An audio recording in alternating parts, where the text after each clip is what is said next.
안녕하세요. 오늘도 사연살롱을 찾아주셔서 감사합니다. 결혼 6년차 여성입니다. 모든 불행은 나와 타인을 비교하는 순간 시작된다고 하잖아요. 그 말이 얼마나 근거 있는 말인지 저는 잘 모르겠지만 적어도 저희 시어머니와 시누이한테는 딱 들어맞는 말인 것 같아요. 얼마 전에 있었던 제 여동생 결혼식을 통해 확실히 알 수 있었거든요. 저는 이웃 간에 옆집 젓가락 개수까지 꿰고 살 정도로 규모가 작은 마을에서 나고 자랐어요. 마을이 작다는 건 그만큼 마을 주민들 간에 유대감이 높다는 장점도 있지만 반면에 소문도 엄청 빠르다는 단점도 가지고 있어요. 지난밤 누구네 집에서 부부싸움이라도 벌어지면 다음날 온 동네 사람들이 그 사실을 알 정도니까요. 남편과 저는 그런 동네에서 20년 넘게 오빠 동생하며 지내다가 결혼을 하게 되었어요. 친정과 시댁이 서로에 대해 잘 안다는 건 정말 엄청난 핸디캡으로 작용했지만 그래도 양가의 큰 반대 없이 결혼을 할 수 있었어요. 저희 결혼에는 1등 공신이 있었는데 다름 아닌 저희 시아버지세요. 지금은 세상을 떠나고 안 계시지만 저희가 결혼을 하던 당시만 해도 마을 이장을 맡고 계실 정도로 왕성한 활동을 하고 계셨어요. 마을에서 워낙 신망이 두터운 분이시라서 저희 부모님도 제 결혼에 마음을 놓을 수 있었거든요. 하지만 저희가 결혼한 지 2년 만에 아버님이 갑작스런 사고로 세상을 떠나시자 상황은 급변하고 말았어요. 발단은 공석으로 남은 마을 이장 자리였죠. 저희 시어머니는 이장 자리를 당신이 이어받고 싶어 하셨어요. 하지만 반대하는 목소리가 높아서 뜻을 이루지 못하셨죠. 그러던 참에 하필 저희 아빠가 주민투표를 통해 차기 이장으로 선출이 되었고 그로 인해 이장 자리를 놓친 어머님의 분노는 저희 친정으로 향하게 되었어요. 애초에 지들이 해먹으려고 헛소문을 퍼뜨린 게지. 그러지 않고서야 마을 주민들이 나를 반대할 이유가 있냐고. 내 남편이 장장 11년 동안이나 이장 자리에 있었는데 마을 일 돌아가는 사정을 누가 제일 잘 알겠어? 바로 나, 오금순이 아니겠냐고. 그런데도 이장을 새로 뽑아야 한다고 그 난리들을 쳐? 딱 봐도 해숙이 그냥 입 털고 다닌 거야. 내 남편 자리 뺏어서 지 남편 입에 쳐넣어주려고.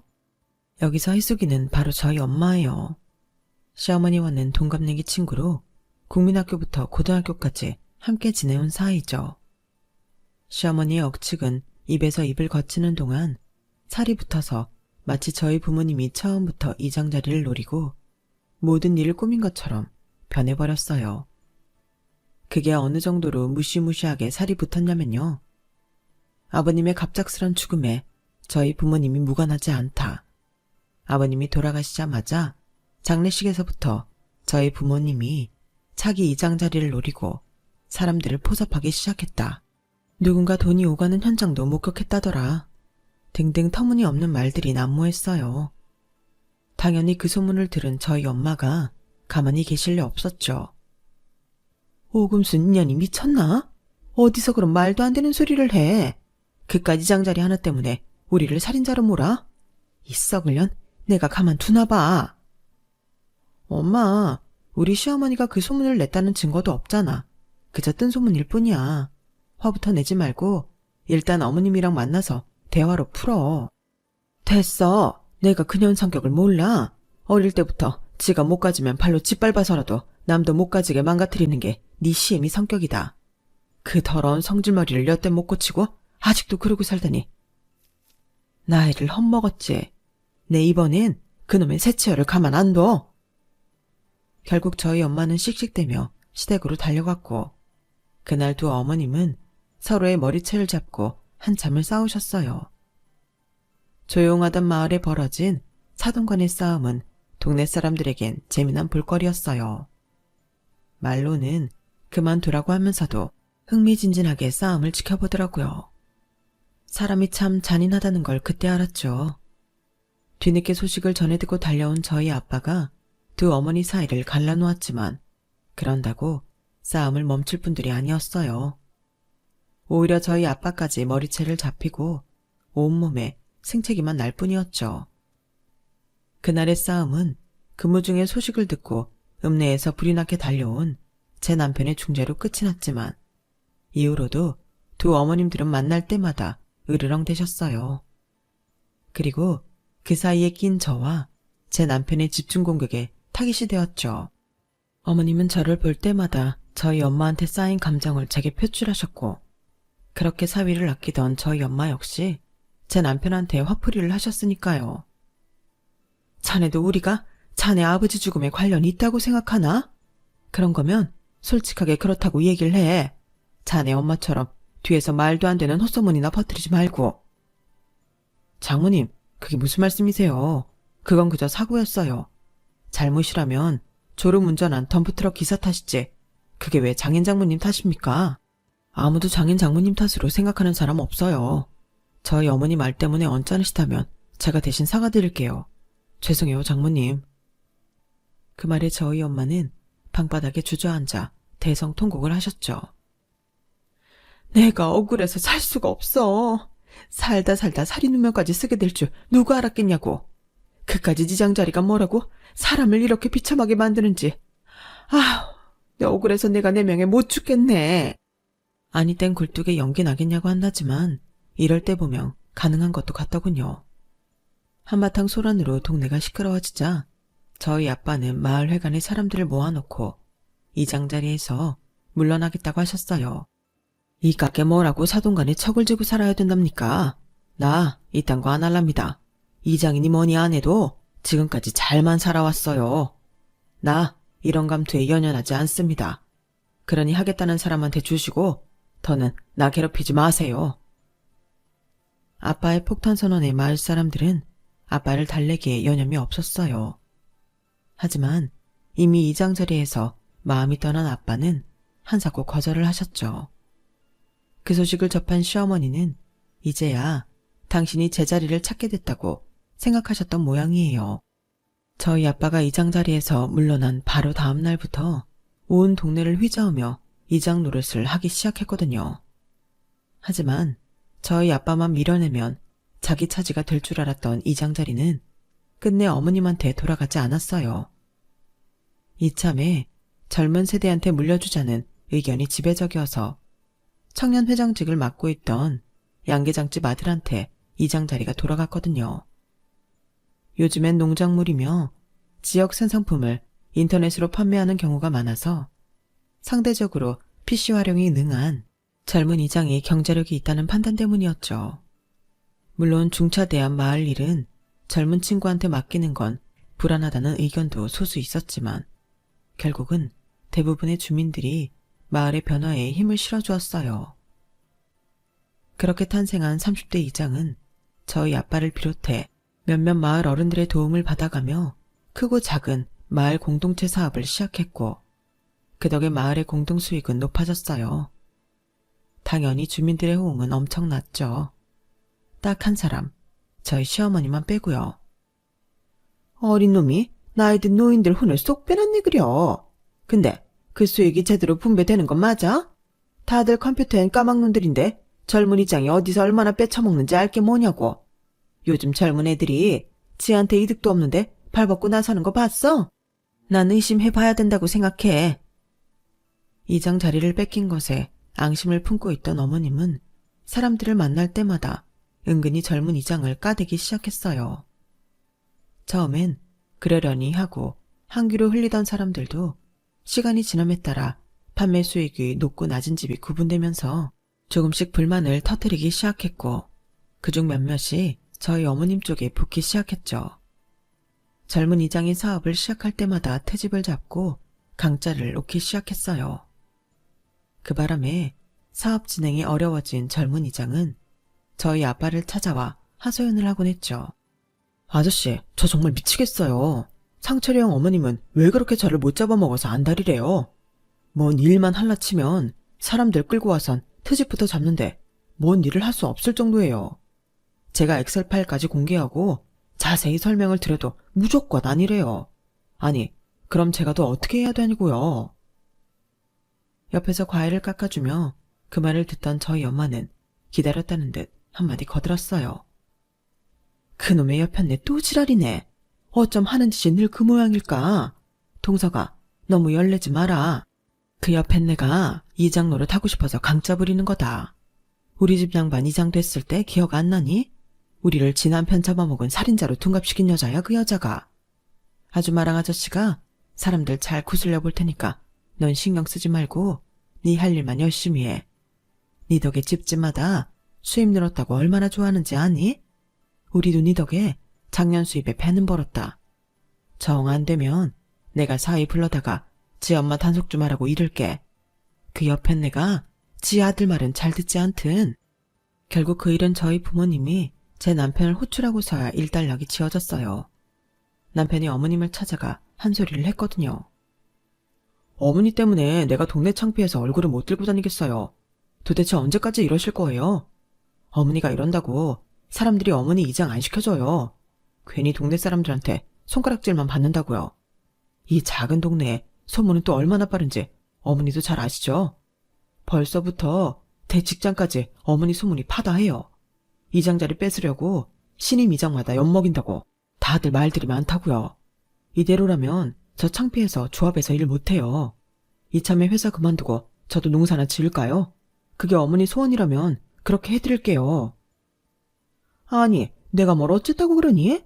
그리고 그 어렵게 들어간 회사를 왜 그만둬? 내가 너 농사 안 짓게 하려고 얼마나 뒷바라지를 했는데 왜 회사를 그만둬? 안 된다. 넌 넥타이 매고 회사 다녀야 돼. 농사는 절대 안 돼. 그럼 약속하세요. 앞으로 마을 일에 절대 관여 않고 참견도 안 한다고요. 약속하실 수 있어요. 지금 이 자리에서 약속 안 하시면 저도 어머니 소원 못 들어드려요. 자식 이기는 부모 없다고 결국 어머님은 아들의 뜻에 따르기로 했어요. 어머님이 잠잠해지자 어수선하던 동네 분위기도 예전처럼 평온해졌어요. 하지만 그때까지만 해도 어머님의 욕구 불만이 엉뚱한 곳에서 터질 거라고는 생각도 못했죠. 야, 넌 어떻게 된 게 시집 온 지 수년이 지났는데 제삿밥도 제대로 못 지냐? 네 시아버지가 살아생전에 진밥 좋아하셨던 거 기억 안 나니? 근데 이게 뭐야? 완전 고두밥이잖아. 어쩜 너는 나이가 몇 살인데 아직까지 밥도 제대로 못 짓니? 그건 우리 그이가 고두밥 좋아한다고 어머님이 제삿날에도 진밥하지 말라고 그러셔서 그런 거잖아요. 어머머, 얘 말 대답하는 것 좀 봐. 너 내가 언제 그런 말을 했니? 증거 있어? 내가 그런 말 했다는 증거 있냐고? 이게 아주 오냐오냐 해줬더니 심히 알기를 못같이 알고 있네? 그냥 네 실력이 안 돼서 못하는 거면 죄송합니다 한마디 하면 될걸. 어디서 말 대답이야? 하긴 네 엄마도 결혼한 지 수십 년이 됐어도 아직 밥 하나 제대로 못하는 거 보면 알만하지. 그 피가 어디 가겠니? 그나마 네 아빠나 되니까 네 엄마 같은 여자 데리고 사는 거지. 나 같았으면 네 엄마 안 데리고 산다. 진작 내보냈지. 말이 났으니 말인데 니들 자매들이 하나같이 대학도 못 간 이유가 뭔 줄 아니? 네 엄마 머리를 닮아서 그런 거야. 네 여동생 자경이가 그나마 공부 좀 했다고 하지만 걔도 결국엔 대학 문턱에도 못 갔잖아. 그에 반해 우리 집 애들 봐라. 우리 상철이도 그렇고 상희도 그렇고 다들 대학 졸업까지 했잖니. 이게 다 나를 닮아서 공부머리가 있어서 그런 거다. 니네 집 종자들이랑은 비교가 안 되지? 어머니, 무슨 말씀을 그렇게 하세요. 저희 집 종자라뇨. 그리고 저도 자경이도 공부 잘했어요. 비록 집안 형편 때문에 대학은 못 갔지만요. 저요, 고등학생 때도 반에서 10등 밖으로 밀려난 적 없어요. 우리 자경이는 전교 5등 밖으로 나간 적 없었고요. 솔직히 공부는 아가씨가 못했죠. 중학생 때도 성적이 안 돼서 인문계 어렵다고 실업계 보내라는 거 비싼 과외까지 시켜가며 겨우 인문계 보냈잖아요. 마을 사람들도 다 아는 사실을 어머님은 기억 안 나세요? 어머님은 기억 안 나신데도 저는 정확히 나네요. 우리 자경이랑 아가씨가 같은 학년이었잖아요. 제 말에 어머님은 입술을 깨문 채 저를 노려보기만 하셨어요. 거기서 멈췄어야 했는데 이미 화가 치밀어 올라서 자제가 안 된 저는 기어이 어머님 속을 뒤집고야 말았죠. 어머님은 매번 대학 하시는데요. 우리 그이야 공부 잘했던 거 저도 잘 알죠. 이 깡촌에서 서울에 있는 대학까지 들어갔으니 안 믿을 사람이 어딨겠어요. 하지만 아가씨는 아니죠. 아가씨가 나온 대학이 어디 변변한 대학이긴 한가요? 매년 입시철마다 경쟁률 미달이라고 원서만 내면 다 받아준다는 말까지 나오는 그런 학교잖아요. 거기서도 제일 성적 낮은 학과에 겨우 들어갔는데 그걸 머리가 좋아서 대학 갔다고 포장하시는 건 좀 그렇죠. 오죽하면 동네 사람들이 개나 소나 다 들어가는 똥통대학이라고 하겠어요. 아뿔싸. 말을 마친 순간 이 말은 하지 말았어야 했는데 하는 후회가 밀려왔지만 이미 배는 떠난 후였어요. 그리고 이미 극대노 상태가 된 시어머니는 금방이라도 터질 것처럼 벌건 얼굴로 저를 죽일 듯이 노려보고 계셨죠. 그리곤 급기야 제 머리를 향해 손을 뻗는데 그때 마침 현관문 열리는 소리가 났어요. 하마터면 시어머니한테 머리를 잡힐 뻔한 절제절명의 순간 저를 살린 건 바로 남편이었죠. 아들 앞에서는 세상 온화한 어머니처럼 행동하시는 시어머니인지라 차마 며느리 머리채를 휘어잡지는 못하시더라고요. 덕분에 저는 살았죠 뭐. 그날 제사가 끝날 때까지 저는 어머님을 피해서 남편 옆에 붙어 있었어요. 저희가 분가해서 읍내에 살고 있는 게 그날처럼 다행이다 싶은 적도 없더라고요. 그러던 어느 날이었어요. 딸아이 하원을 시키고 막 집에 들어왔는데 엄마가 전화를 했더라고요. 화가 단단히 나셨는지 입술을 벌벌 떨면서 말씀하시는 게 수화기 너머로 전해질 정도였죠. 세상에, 내가 억울해서 살 수가 없다. 아니 그놈의 옆에 내가 우리 집안에 무슨 억하심정이 있길래 혼이 nap둔 우리 자경이를 두고 그런 개소리를 퍼뜨린다니? 아우 억울해. 아우 속 터져. 엄마, 무슨 일인지 천천히 설명 좀 해봐. 우리 시어머니가 또 무슨 짓을 했길래 그래? 왜? 자경이 결혼하는 거 가지고 또 뭐라고 했어? 도대체 뭐라고 했길래 그러냐고. 글쎄, 우리 자경이가 돈 때문에 위장 결혼하는 거란다. 김서방이 자경이한테 약점이 잡혀서 그 때문에 어거지로 결혼하는 거래. 이게 말이 되는 소리냐? 제 여동생이 4년간 사귀어온 남자라 결혼 이야기가 나온 건 지난 봄이었어요. 그때는 그저 제 짝 찾아서 결혼하는 것보다 생각했는데 지난달인가 여동생이 그러더라고요. 예비 신랑이 돈 좀 있는 사람이라서 신혼집을 강남에 있는 유명 빌라에 마련했다고요. 저희야 뭐 강남이나 그 외의 서울 집값이 먼 나라 얘기처럼 들리는 사람들이라 비싸면 얼마나 비싸길래 그러나 했는데 정말 억소리가 절로 나올 정도라고요. 아니, 젊은 사람이 먼 돈이 있어서 그런 집을 마련했나 했더니 자산이 60억이 넘는다는 거예요. 대학을 중퇴하고 사업을 시작해서 돈을 꽤 벌었다고 하더군요. 그 말을 들은 엄마는 주변 사람들한테 자랑을 했고 그 얘기는 금세 저희 시어머니 귀에까지 들어가게 된 거죠. 안 그래도 저희 집에 감정이 안 좋았던 시어머니가 그걸 보고 가만히 있을 리가 없었어요. 돈 들여 대학 공부까지 시킨 자기 딸은 26이 되도록 취직도 못하고 방구석에서 빈둥거리는데 대학도 못 나온 제 동생이 부자한테 시집을 간다고 하니 속이 좀 꼬였겠어요. 그래선 동네방네 거짓 소문을 퍼뜨린 거였죠. 제 동생이랑 예비 신랑이 만난 장소가 룸사롱이었다거나 남녀가 거기서 만날 일이 뭐가 있겠느냐. 서울에서 조신하게 직장생활을 한다던 제 동생이 룸사롱에서 일했던 게 아니겠냐는 말도 안 되는 추측부터 제 동생이 남자 쪽 치부를 감춰주는 대가로 1년간 위장 결혼을 하기로 한 거라는 둥, 1년 뒤 이혼할 때 1억을 받기로 했다는 세세한 내용까지 모르는 사람이 들으면 믿고도 남을 스토리였어요. 둘째 딸 결혼을 앞둔 엄마가 그 소문을 듣고는 얼마나 기가 막혔겠어요. 안 그래도 공부 잘하는 딸을 집안 형편 때문에 대학도 못 보낸 것도 미안한 판에 이런 말도 안 되는 소문에 휘말리게 했으니 말이에요. 내가 못 산다 못 살아. 그놈의 여편네 때문에 내가 내 명에 못 죽지. 하다 이제는 자식 혼사까지 망치려고 들다니. 이게 자식 가진 사람이 할 짓이냐고. 내 이놈의 여편네 이번엔 가만히 안 둔다. 가서 입을 찢어놓든 혀를 뽑아버리든 무슨 수를 써야지 안 되겠다. 전화를 받고 친정에 달려가 보니 자리 보전하고 누워있던 엄마는 불쑥불쑥 화가 치밀어 오르는지 한 번씩 벌떡벌떡 일어나 시어머니를 잡으러 간다고 난동을 부리셨어요. 그러자 지금까지 표정 변화 없이 무표정으로 앉아 계시던 아빠가 벌떡 일어나 뛰쳐나가셨어요. 예, 네 아빠 잡아라. 네 아빠 이러다 사고 친다. 저 양반 화나면 물불 안 가리는 사람이잖니. 어서 가서 잡어. 지금껏 시어머니를 죽이니 살리니 했던 엄마는 오히려 저희 아빠가 사고 칠 걸 염려해 제 등을 떠미셨어요. 저희 아빠는 평소 수더분하고 사람 좋기로 유명하신 분이시긴 한데 한번 화가 나면 정말 무서운 분이시거든요. 모르긴 해도 이대로 저희 시댁에 달려간다면 분명 큰 사고가 날 게 뻔했어요. 그래서 얼른 시어머니한테 대문 잠그라고 전화를 했죠. 그랬더니 시어머니가 콧방귀를 뀌곤 전화를 끊으시더라고요. 그래서 남편한테 전화해 상황 전달을 했어요. 저 대신 어머님께 잘 좀 말해보라고요. 제 말은 안 믿어도 당신 아들 말은 믿겠지 싶었어요.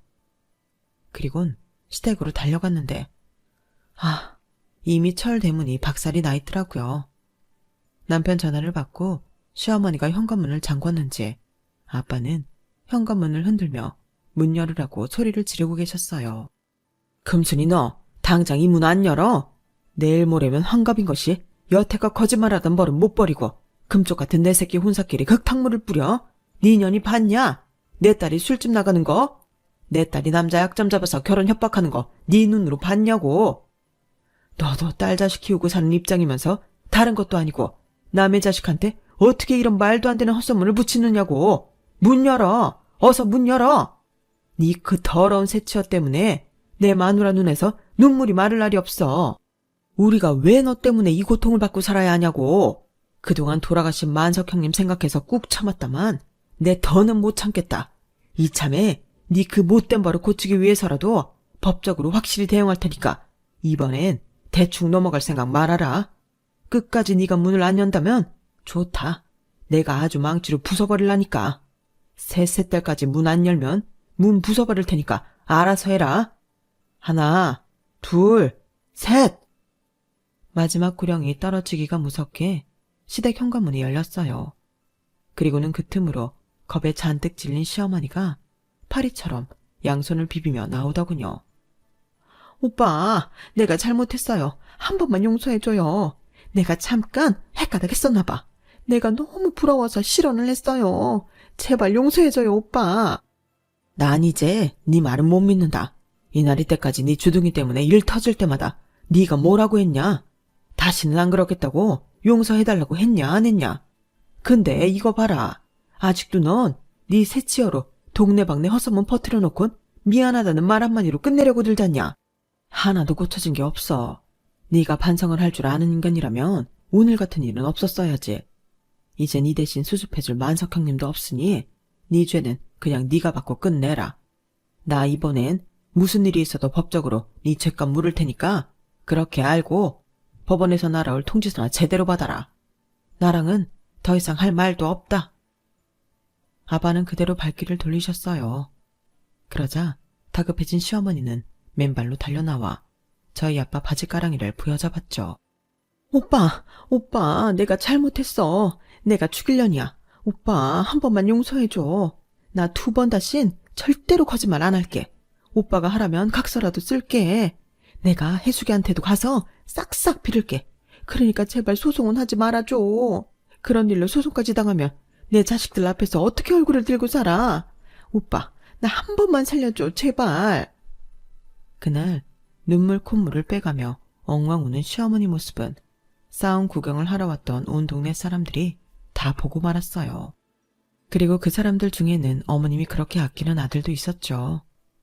남편은 참담한 표정으로 맨발로 마당에서 무릎을 꿇은 채 빌고 있는 자기 엄마를 내려다보았어요.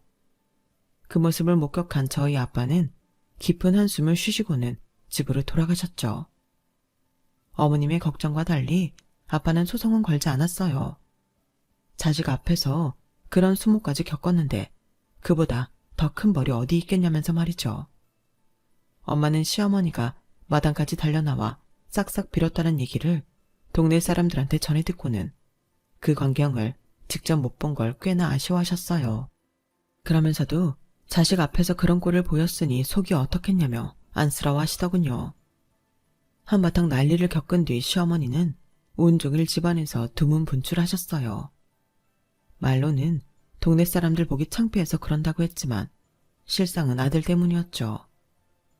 저희 남편이 한 번만 더 사고치면 그땐 부모 자식 연도 끊고 살겠다고 선전포고를 했거든요. 그러는 사이 시간은 흘러 제 여동생 결혼식이 다가왔어요.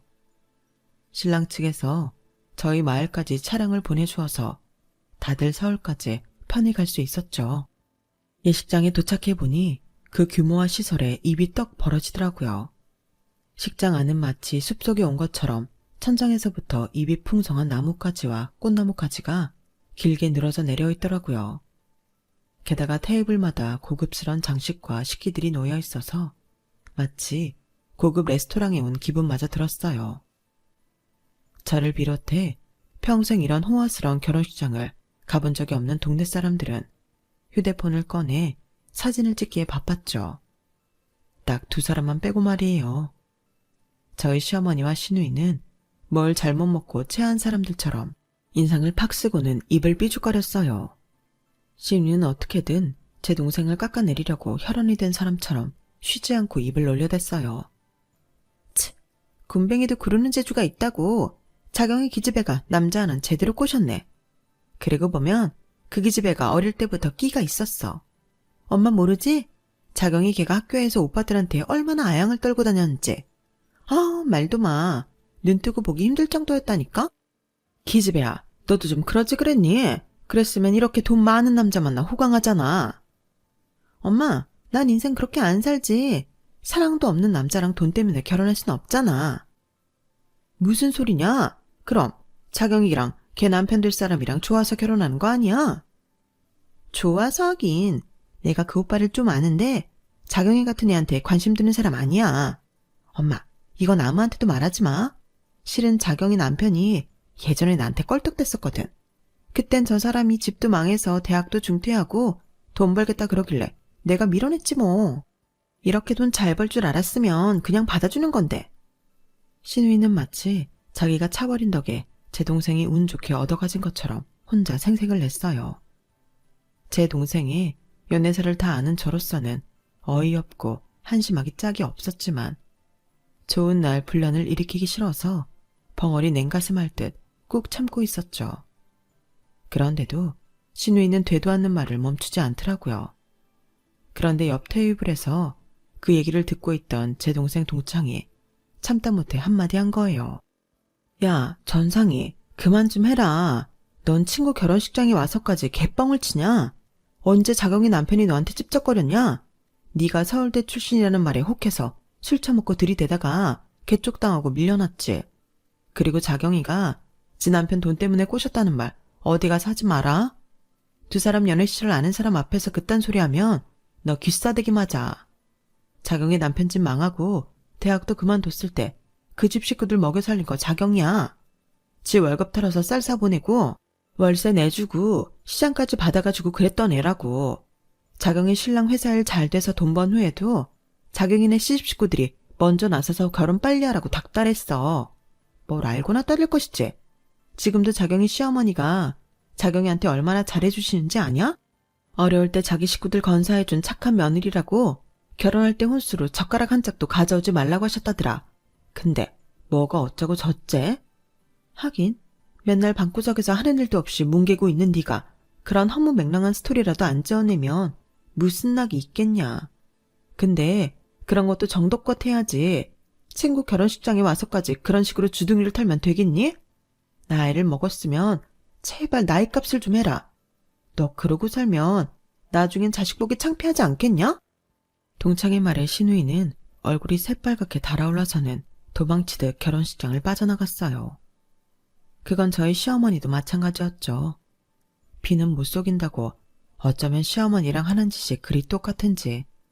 그러고 보면 유전자의 힘은 참 놀라운 것 같아요. 다행히 제 여동생 결혼식은 무사히 잘 끝났어요. 사부인께서는 착하고 예쁜 따님을 며느리로 주셔서 감사드린다며 몇 번이나 저희 부모님께 감사 인사를 하셨어요. 그리고 예식장을 찾아준 저희 마을 사람들한테도 답례 선물로 발 마사지기를 하나씩 선물로 보내주셨죠. 그 덕에 저희 엄마는 동네 사람들 앞에서 어깨를 쫙 펴고 다닐 수 있었어요. 딸 자식 덕분에 이게 웬 호사냐며 엄청 좋아하시면서요. 양지가 있으면 음지가 있다고 저희 엄마와 달리 제 시어머니는 동네에서 입지가 더욱 좁아졌지 뭐예요. 결혼식 날 식장을 빠져나간 어머님과 시누이가 화장실에서 제 친정 부모님과 제 동생 흉을 보는 걸 동네 사람이 본 탓이었죠.